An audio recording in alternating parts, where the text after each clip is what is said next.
Walang trabaho madali.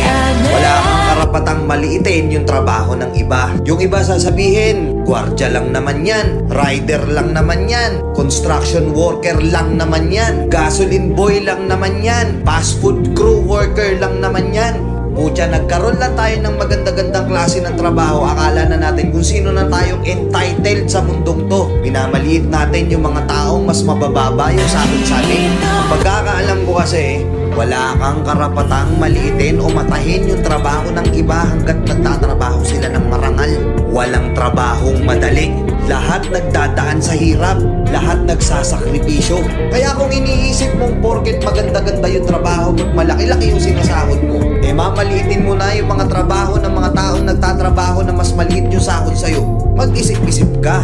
Baka bawiin sa'yo yan. Baka biglang bumaliktad yung mundo at sila naman yung umangat. Kahit anong trabaho mo, magpakumbaba ka pa rin. Bilog ang mundo, hindi palagi nasa taas ka. Kaya hanggat maaari sa lahat ng oras, magpakumbaba ka.